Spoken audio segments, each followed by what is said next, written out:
पिलामाने आजी आमे गद्य विभागर एक प्रबंध जन्मभूमि जहाँकि प्राबंधिक कृष्णचंद्र पाणिग्राही द्वारा लिखित ताहाकू पठन करिबा। एही पठन करिबार पछरे आभिमुख्य हेउची कि तुम मानकर बोर्ड परीक्षा रे सीबीएसई 10म श्रेणी बोर्ड परीक्षा रे गद्य विभागरु एमसीक्यू 10 मार्क रो आसीबो, जहाँकि तुम्भ मानंकु बही भीतर ही आसीबो। तुम मानंकु मल्टीपल चॉइस देइथिबो, ता धेरे तुमे ठीक आंसर टी बाछि लिखिबो। तेबे मु तुम मानंकु पढ़ेला बेले तुम मानंकु अंडरलाइन करिवा पई जुठू जु जाय देखैबी तुमे माने पेंसिल रे बही रे अंडरलाइन करी रखिबो। एहा तुमको मने रखिबारे साहाय्य करिबो। आसो आमे माने आजी पढ़िबा जन्मभूमि।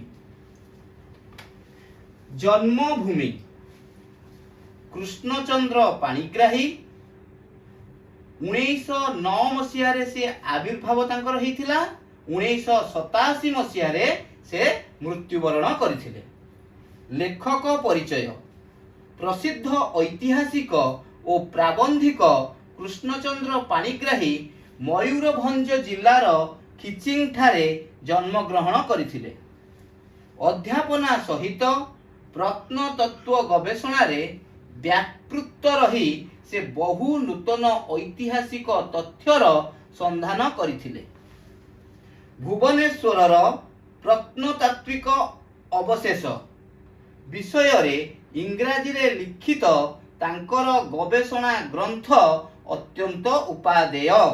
एठी भुवनेश्वरर प्रत्नतात्विक अवशेष अंडरलाइन कर। उपादेय सृष्टि ओडिया भाषा रे मौलिक प्रबंध लिखि प्रतिभावान कृष्णचंद्र पाणिग्राही ओडिया साहित्यर इतिहास रे स्वतंत्र स्थानर अधिकारी होइचंती। सत्य सहित तथ्यर समन्वय अकाट्य जुक्ति और मंद्र गंभीर भाषा तांको प्रबंध गुडी को अनुपम मर्यादा प्रदान करिथाए। प्रबंध मानस इतिहास और किंवदंती सारला साहित्यर ऐतिहासिक चित्र और आत्मजीवनी मो समयर ओडिशा प्रभृति तांकर प्रधान कृति। प्रबंध मानस इतिहास और किंवदंती सारला साहित्यर ऐतिहासिक चित्र और आत्मजीवनी मो समयर ओडिशा प्रभृति तांकर प्रधान कृति अंडरलाइन कर। प्रबंध मानसरु संगृहीत जन्मभूमि प्रबंधटी लेखक जन्मभूमिर प्रकृत अर्थ संधान करी अरण्य प्रकृति वेष्टित निज पल्ली जन्म माटीर अनन्य महत्व दर्शाइछंती। ग्रामरु राज्य देश और विश्ववासी हेबा पाई एवं महानुभवतार परिधि को प्रथमे पल्लीरु आरंभ करिबाकू आह्वान देइछंती। वसुधैव कुटुंबकम भावना रे एही प्रबंधटी परिपृष्ट। पिला माने मु गोटे काम करछि, मु तुम मानक आगरे जन्मभूमि प्रबंधटी रो पठन करि नेउछि। तापरे जेउ गुडिक गुरुत्वपूर्ण मु निजे पेंसिल मार्क करिबा सहित बा तुमे माने जोटा को पेंसिल मार्क करिवो से लाइन्स गुडाक मु तुम मानकु पठेई देबी। बुझी पारलो? आसो कहा को मोर जन्मभूमि बोली कहिबी। एही विशाल पृथ्वी, विशाल एशिया महादेश, विशाल भारतवर्ष, ओडिशा देश बा मोर जन्मस्थान पल्लीग्राम एमानंक मध्यरु केही काहाठारु विच्छिन्न होई नथिबारु व्यापक अर्थरे ए समस्त मोर जन्मभूमि हेले हे मातृगर्भरु पड़ी जेउठारे प्रथमे भूमि स्पर्श कली, जेउठारु रूप रस गंध स्पर्शर प्रथम परिचय पाइली, विषम विपाक बेले जे अंचल फल पुष्प शाक तंडुल भली ढाली देई शिशु प्राण को परिपृष्ट कला सेही पल्ली ही मोर जन्मभूमि, सेही मोर माता धात्री और शिक्षयत्री। आयु सूर्य जेते बेसी घनिष्ठ हेबार कथा किंतु ए संबंध दिनकु दिन क्षीण होई जेपरिकी लीन हेबाकू बसिची। समय स्रोतरे निसहाय शुष्क तृण परी मु भासी चलीची। यह हेउची एक सरलार्थ। समय स्रोतरे निसहाय शुष्क तृण परी मु भासी चलीची। मोर जन्मभूमि को फेरी जिबा पाई मोर नैतिक साहस नाही। यह भितरे मोर पुनर्जन्म घटी जाइछि। आजी मु तार रूप को जाति स्मर परी खाली स्मरण करे। राशि राशि शिलतरु मध्यरे तटिनी परिवेशित भंज कीर्ति किरीटिनी मो जन्मभूमि मो आखि आगरे भासी जाए, किंतु तार कोल को फेरी जिबा पाई मोर साहस हुए नाही। यह व्यक्तिगत समस्या नुहे, यह समग्र शिक्षित समाजर समस्या। धर्मांतर ग्रहण कला परे बहु धर्मांतर दीक्षित व्यक्ति जेपरी धर्म पाखरे समस्त मानविकता को उत्सर्ग करी सेमानंकर नाम पदवी भाषा आहार व्यवहार वेशभूषा इत्यादि बदलाई दियंती और शेष बेलकू जातीयता भूली जेपरी निज जन्मभूमि को सुद्धा अस्वीकार करती, ठीक सेहीपरि संख्यातीत शिक्षक व्यक्ति प्रचलित शिक्षा पाखरे सेमानंक समस्त मानविकता को उत्सर्ग करी शेष बेलकू निजर जन्मभूमि को सुद्धा पासरी पकांती। शिक्षा समापन संगे संगे सेमानंकर एक प्रकार पुनर्जन्म घटी जाए। पल्ली ग्राम को फेरी जाई जीविका अर्जन करिबा दूरे थाउ सेठारे किछि काल अवस्थान करिबा मध्य संभवपर हुए नाही। एणु थरे थरे भावे गाँ को जाई कौन करिबी, जदि ग्रामर उन्नतिकर कार्य पाई यथासाध्य अर्थदान ही मोर एकमात्र अवशेष कर्तव्य, ग्राम को न जाई मध्य ताहा करिपारे। जन्मभूमि सहित मोर आउ की प्रकार संबंध अछि? बहु वाद विसंवाद सत्वे पल्ली ग्रामर नर नारी मध्यरे जाति धर्म निर्विशेष रे गोटाए एक परिवारत्वर परंपरा गढ़ी उठी थाए। केही भाई केही भौणी केही कका केही खुड़ी इत्यादि भावरे समस्त ग्रामवासी परस्पर मध्यरे परिचित होइथांती। मो जन्मभूमि सहित ए मधुर संबंध मोर आउ नाही। ग्रामटी जाकर भाई भौणी कका खुड़ी मामू माई मौसा माउसी इत्यादि सबु पर होई गलेनी। चेष्टा कले मध्य ए मधुर संबंध आउ फेरी पाइबा संभव नुहे। ग्राम मुंडरे सार माउसी तार छोट पिंडाटी रे बहु वर्ष धरी प्रस्तर मूर्तिटी परी बसी आसीछि, आजि मध्य बसी थाए। आगे देखिबा मात्रे पचारुथिला केबे आसिलु बापा, आजि काली किंतु कहे केबे आसिल बाबू।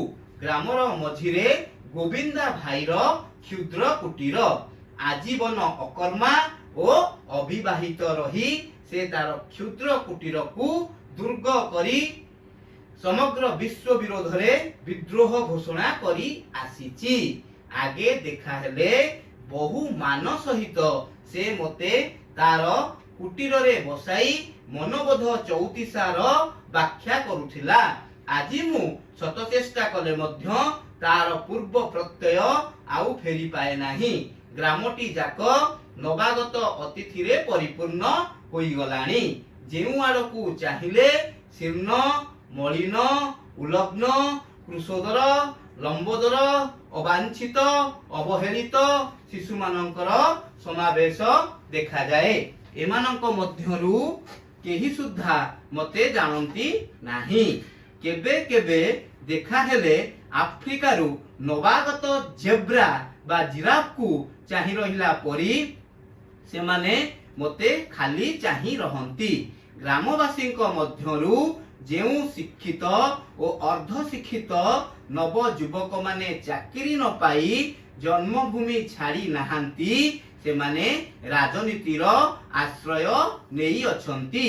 एमानंक मध्यरु केही कांग्रेसी, केही गणतंत्री, केही कम्युनिस्ट और केही सोशलिस्ट। जदि केही एही राजनैतिक मतवाद मध्यरु कौनसिटीर अंतर्भुक्त नुहे ताहा हेले से एमानंक मध्यरे सुद्धा अंतर्भुक्त नुहे। अन्य कथा दूरे थाउ एमानंक सहित पल्ली प्रकृतिर शोभा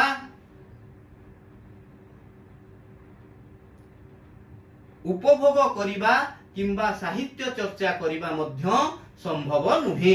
राजनैतिक मतवाद अनुसारे एमानंकर मानसिक परिवर्तन मध्य घटी जाइछि। एमाने पुष्पित पलाश बनरे देखंती विद्रोहर बन्ही, स्थल पद्मरे देखंती आहबर रक्त ओ आनत कृष्ण चूड़ारे देखंती अनागत जुगर रक्त केतन। एणु एमानंक मन सहित गति करी चालिबा संभव हुए नाही। एही परि श्रेणीर ग्रामवासी मनरे मोर आउ स्थान नाही। एमानंक कर्म योजनारे मध्य स्थान पाइबा संभव नुहे। स्वार्थर विभेद सत्वे कर्म और क्लेश मध्यरे ग्रामवासी भितरे अन्य एक प्रकार एक परिवारत्वर भाव आपे आपे जात होई जाए। निदा घर निराट झांझीरे लंगल मुनरे धरणीर बक्ष चिरी एमाने समस्ते नुआ मेघकू चाही रहंती। ज्येष्ठर शेष बेलकू स्तूपीकृत मेघ घनश्याम गिरिराजिरे मस्तकरू धीरे धीरे अगणित शालतरु उपरकू आनत होई आसे ओ गर्जन तर्जनरे दिगंत कंपाई बारी पातरे पल्ली भूमि को सिक्त करी जाए। सिक्त भूमिर सुगंध ओ वन्य युथिर परिमଳରେ रजपर्वर आरंभ हुए। उद्वेल मनरे ग्रामवासी माने दोली खेलरे रत होई पड़ती।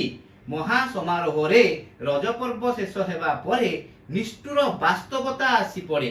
क्लांत सिक्त ओ धराहत श्रमजीवी मानकर समवेत यत्नरे धरणी शस्य श्यामला होई उठे ओ हेमंतरे स्पर्श शीर्ष धान्यरे ग्रामभूमि पूर्ण होई जाए। ग्रामर एही जे श्रृंखलित कर्म योजना अछि सेथि मध्यरे मोर स्थान नाही। ग्रीष्मर झांझीरे वर्षार झड़रे बा हेमंतर शीतरे एही कर्म योजनार कौनसी स्थान रे अंश नेबा पाई मोर भौतिक शक्तिर अभाव नथिले मध्य नैतिक शक्तिर अभाव रहिछि। एणु मु मोर जन्मभूमिर खाली मनरु नुहे कर्मरु मध्य विच्युत होई पड़ियछि। मनुष्य को सबुबेले युक्तिवादी जीव बोली कहिबा ठीक नुहे। से बहु परिमाण रे गतानुगतिकतार दास आभिजात्यर चिन्ह बोली विवेचित निरर्थक नेकटाई को मध्य छाड़े नाही।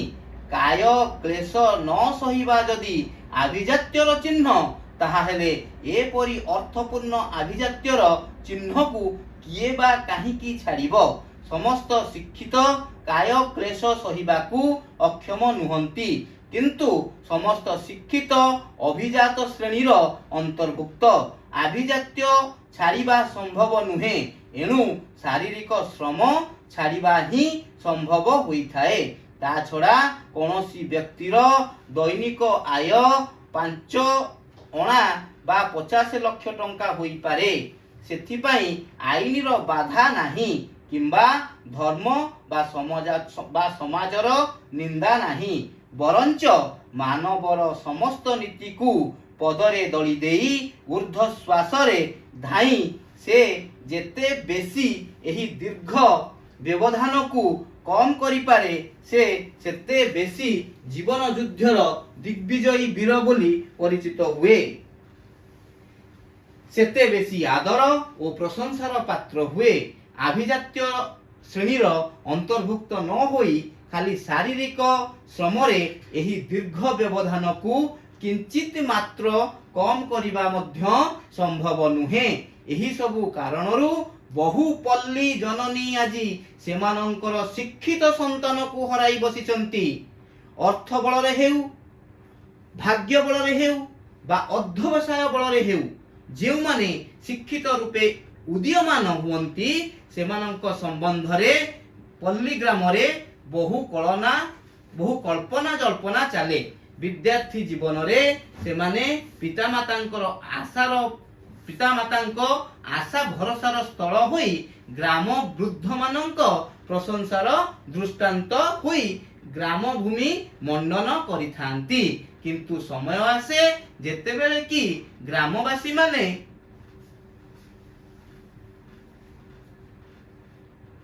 सेमानकु देखिबार सुद्धा सुविधा पांती नहीं। कृष्ण 3 दिन को कंट करी मथुरा को चिरदिन पाई चली गला।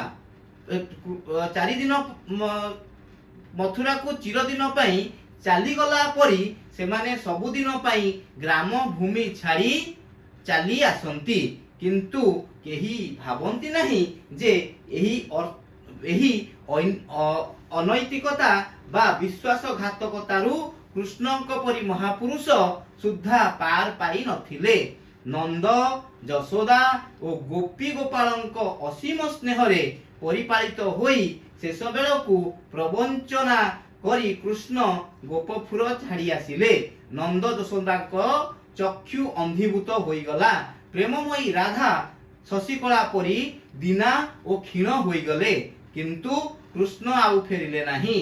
महाभारतर महासमर को अंगुली निर्देश रे चलाई मथुरा ठारू द्वारका पर्यंत दीर्घ पथ अतिक्रम करी से विपुल राज्य, अपरिसीम विभव, अभ्रंकक्ष प्रसाद, अष्टपाट वंशी और अगणित पुत्र कन्यार अधिकारी होई द्वारिकारे बसीगले।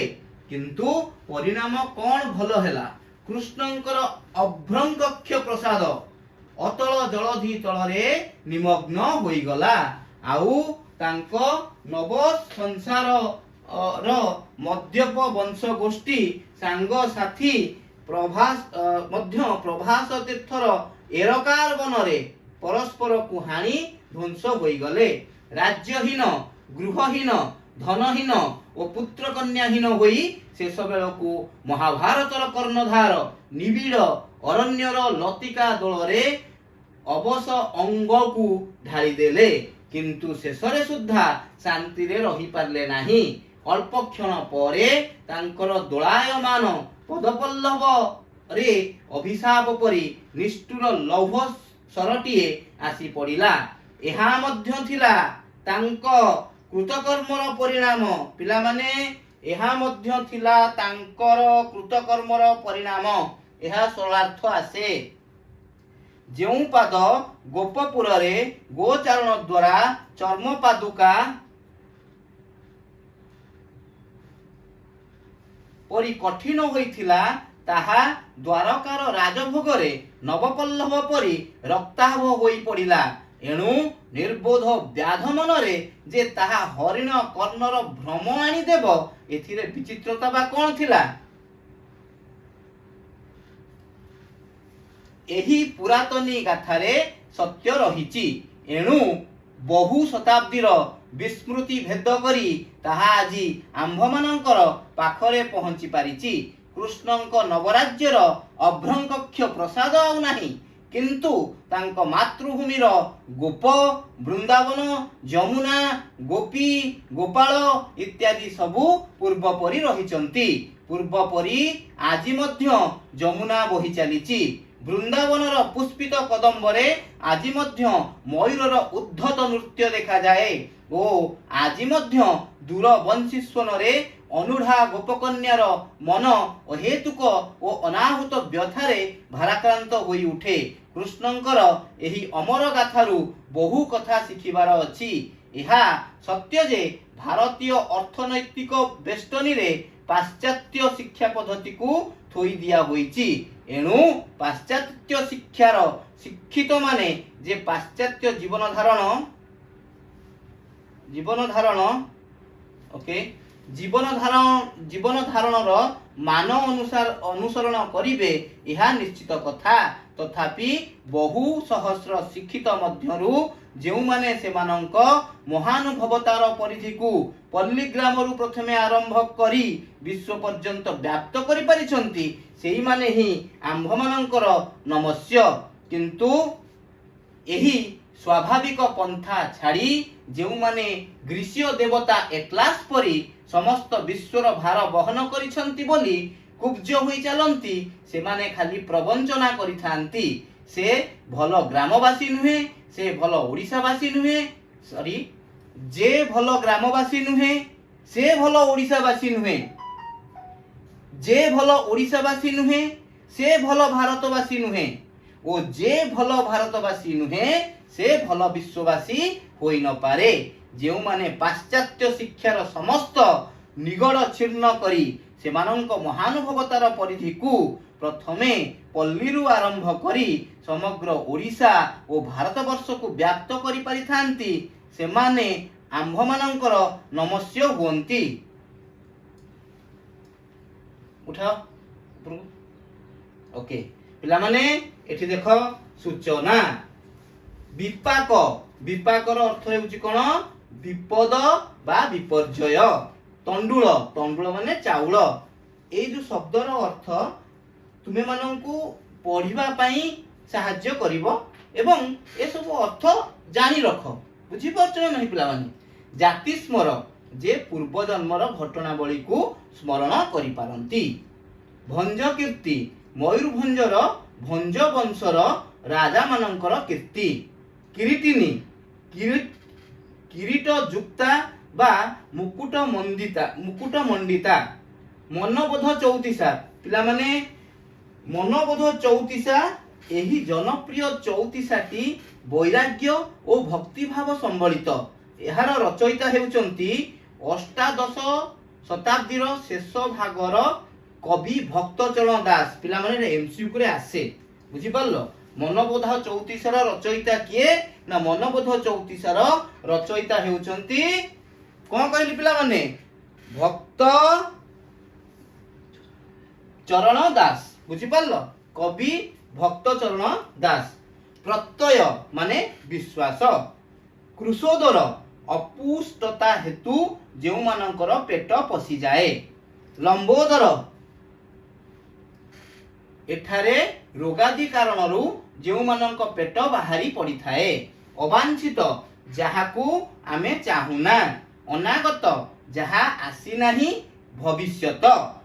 स्तूपीकृत स्तूपीकृत स्तर बा थाक थाक होई जमा रहिथिबा। युथी युथी युई फूल बा युथी बा युथिका बा युथिका जहा लिखले भी चलो हसेका दिखेका जहा रखले चलिबो हैला। अच्छा आसो पिला माने अच्छा पिला माने एई जो तुमर शब्द गुड़िक दिया जाइछि एवं ता सरल अर्थ बुझा जाइछि। सरल अर्थ बुझा जिबा सहित केते गोटी एमसीक्यू मध्ये एथुर आसी थाए। जे परि मु कहिली कि मनबोध चौतीसा कहा द्वारा रचित ना कवि भक्तचरण दासंक द्वारा रचित बुझी पालो पिला माने। तापरे आसो टिके तळु करो हां तळु को परिमल परिमल हैला कोन सुबास सौरभ। श्रमजीवी कायिका श्रम रे जेउ माने चलंती। स्वर्ण शीर्ष जहार अग्रभाग स्वर्ण सदृश एठारे पाचिला धान। अभिजात्य सम्रांत पणिया। अभ्रंकक्ष आकाश छुआ। अष्टपाटवंशी कृष्णंकर अष्टपत्नी बुझी परछ पिला माने। तो अष्टपाटवंशी हैला श्री कृष्णंकर अष्टपत्नी रुक्मिणी सत्यभामा जाम्बवती मित्रबिंदा प्रभृति।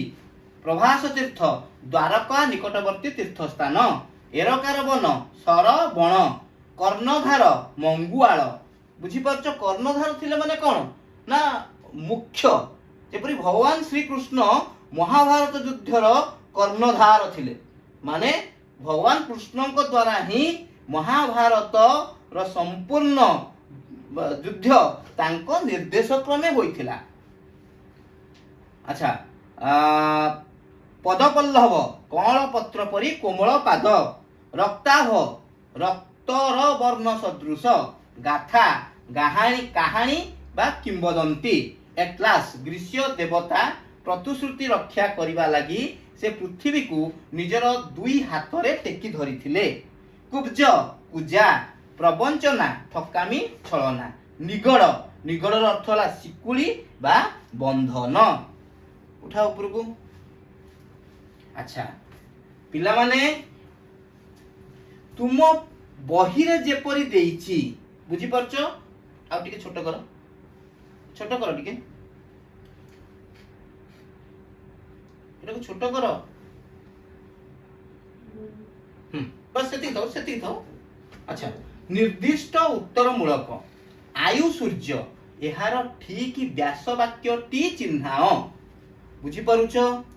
ए जो एमसीक्यू एहा को कहा जाए जेपरि कि क आयु ओ सूर्य, ख रहिछि कोन आयु रूपक सूर्य, ग हेउछि आयुर सूर्य, ये हला आयु अटे सूर्य। तो आयु सूर्य एहार ठीक व्यास वाक्यटी चिन्हाओ। पिला माने कोन होबो ताले आयु रूपक सूर्य। बुझी पारछो ना नाही पिला माने? बुझी पारलो? तो तुम बही रे जेमती गोटे एमसीक्यू देइछि सेमती बही भितरु ही परीक्षा रे एमसीक्यू आसे। केबे कहिबोनी जे काहे की भलो हलानी परीक्षा रे ना परीक्षा रे भलो न होवार कारण होची क्वेश्चन हार्ड पड़ितला। नो, मु तुमको बारंबार कहूची एमसीक्यू सदा बेले बही भितरु आसे। 10 मार्क गद्यरु 10 मार्क पद्यरु। बुझी पारलो? जेउ माने बही ऊपरे संपूर्ण थरो थिबे से माने एमसीक्यू रे 10 रु 10 आनिबे एवं बोर्ड परीक्षा रे आनुचंती मध्य। किंतु मुष्टिमेय छात्र आनुचंती। आमर लक्ष्य होची जे सबु छात्र ओडिया रे 80 रु 80 आनिबा दरकार। ओके, पुण्य साइड के ऊपर उठाओ, ऊपर को ऊपर को ऊपर को उठा, ऊपर को उठा, ऊपर को उठा, ऊपर को उठा, उठे अच्छा, ये जो क्षुद्र उत्तर मूलक प्रश्न, लेखक जन्मभूमि पल्ली को निजर माँ बोली भाविचंती काहीकि? पिला माने ए गुड़िक सबु 2 मार्क रो आसे। बुझी पारलो? पिला माने आजी आमे जन्मभूमि प्रबंध जहाकी कृष्णचंद्र पाणिग्राही द्वारा लिखित ताहाकू संपूर्ण भावरे पढ़िले। मु जेपरी पढ़िली आशा करे तुमे माने मो सहित सेही परी पढ़िथिबो। आमे नेक्स्ट सेशन रे बुझी परछो आमे प्रश्नावली सबुतक आलोचना करिबा जे एमसीक्यू केउ गुडी को पढ़िबो ताहा मु तुम माननकू दर्शाइबी। द्वितीय कथा होची 2 मार्क क्वेश्चन केमिति पढ़िबो आ तुमे केमिति लिखिबो आ सरलार्थ जो 5 मार्क पढ़िबो केमिति क्वेश्चन पढ़िबो तुमे केमिति आंसर लिखिबो। रहिली जय जगन्नाथ।